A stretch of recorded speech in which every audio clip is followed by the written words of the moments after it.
What's up, guys?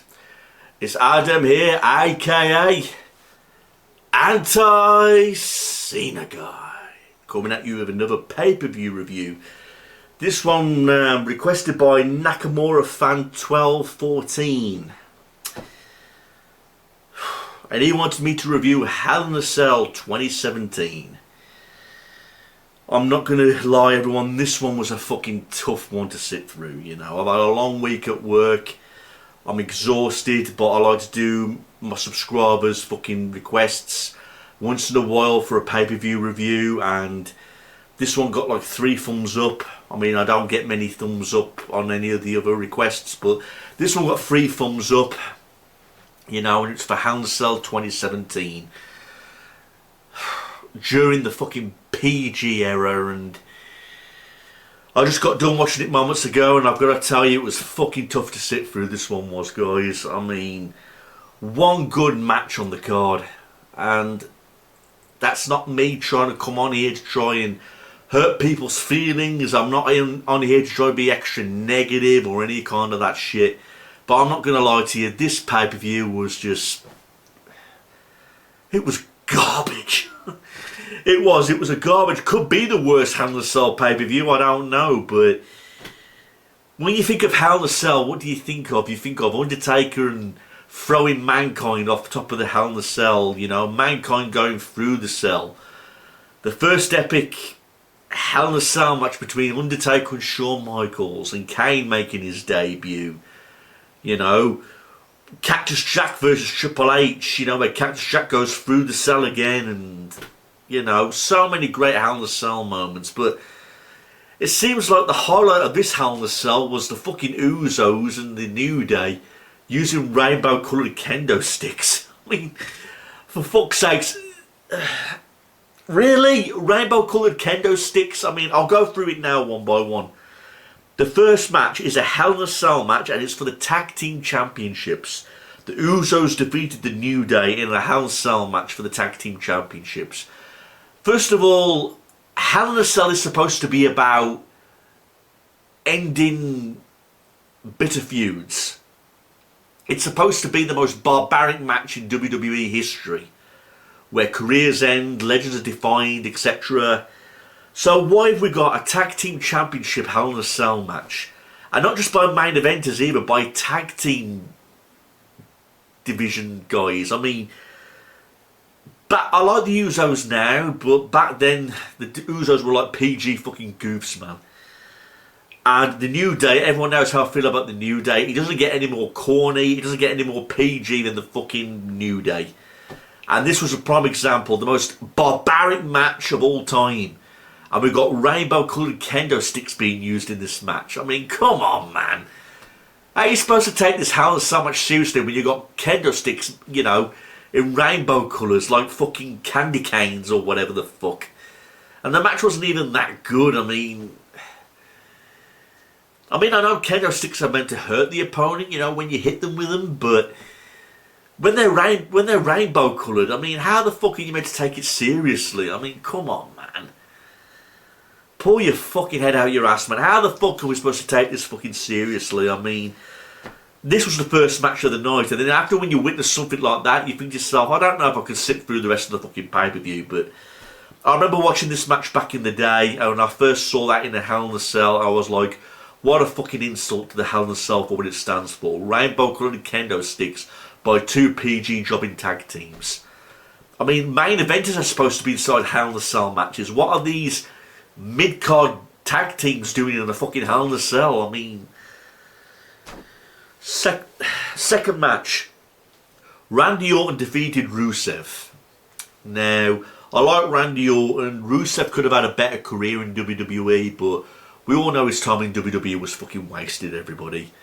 I mean, he was the Bulgarian Brute, and I like the gimmick and all that, but they put him in feuds like Mark Henry. It seems like most of the time the feud was just between Lana and Summer Rae, you know, most of the time. And then they came up with a face gimmick for him called Rusev Day. You know, what a joke that was. But this match was fine. I mean, to be honest, I could have put this on SmackDown. So I don't know what the fuck it's doing on a pay-per-view called Hell in a Cell. Don't get me wrong, there's nothing wrong with the match, but when you think of Hell in a Cell, you expect something more out of this. More violence, more, weapons being involved and all that kind of stuff. I mean, nothing wrong with the match. I like Orton, I like Rusev, but for a Hell in a Cell pay-per-view, it could have been more worthy. Just my opinion. We get a triple threat match for the United States Championship. Corbin defeated AJ Styles and Ty Dillinger, or whatever the fuck he's called, and this is for the US title. Never been a fan of Corbin, everybody. To tell the truth, the only guy I liked in this triple threat match was AJ Styles. And like I said, I wanted AJ Styles to win, but Baron Corbin ended up winning. Sorry guys, it's fucking hot here in the UK yet again.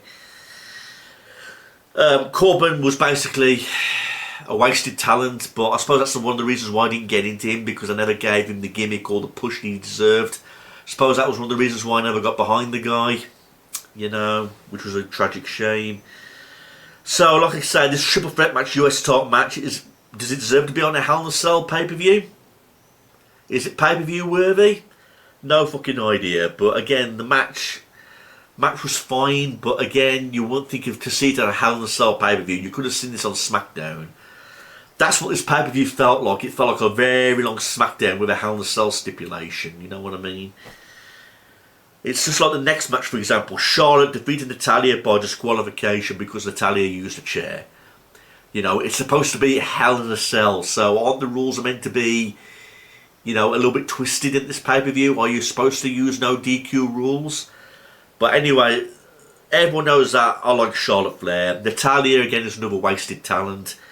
And again, did this career go anywhere by Natalya using the chair against Charlotte, ending in disqualification? Probably not. At this point of the pay-per-view, everybody, I'm falling asleep on the chair, thinking, when is something fucking good going to happen? So then we come to the WWE title match, where you expect things to be good, you expect things to be fucking exciting. And look who we've got. Jinder Mahal defeated Nakamura. And this is for the WWE title. I mean, usually, shouldn't the WWE title match be the main event? Shouldn't it be the main event, guys? I mean, instead we get Kevin Owens and Shane McMahon in a Hell in a Cell match in the main event. But it's the WWE title, it's supposed to be the most biggest prize in the company, and yet they don't make this the main event. And again, it's a normal stipulation. I mean, wouldn't you expect to put this one in a Hell in a Cell match? I mean, Kevin Owens and Shane McMahon was a Hell in a Cell Falls Count Anywhere match. I mean, couldn't have had something special in this match, like make this a Falls Count Anywhere to make things more interesting?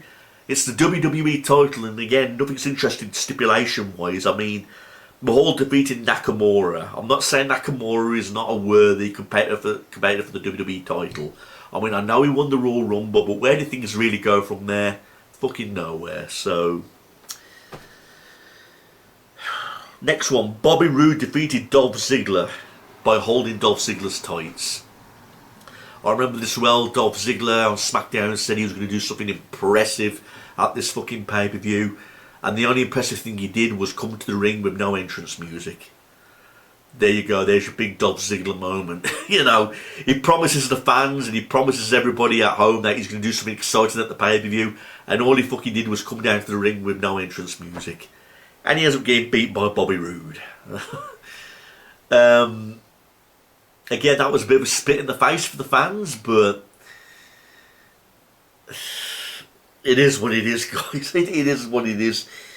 And in the main event, Kevin Owens defeated Shane McMahon in a Falls Count Anywhere Hell in a Cell match.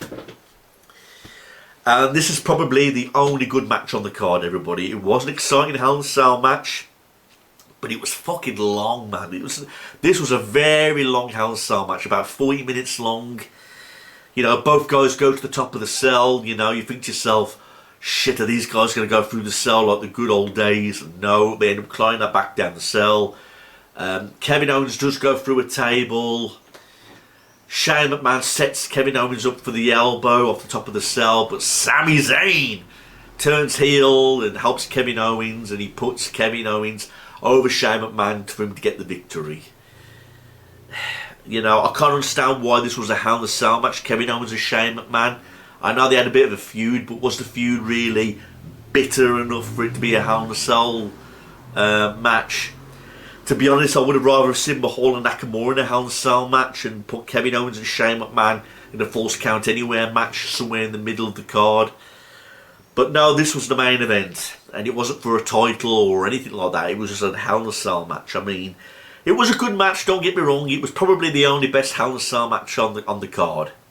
You know, I can't understand why the Usos and the New Day were in a fucking Hell in a Cell match for the Tag Team Championships, but pay-per-view wise, this is possibly going to be one of the worst Hell in a Cell pay-per-views I've ever seen in my whole fucking life, everybody.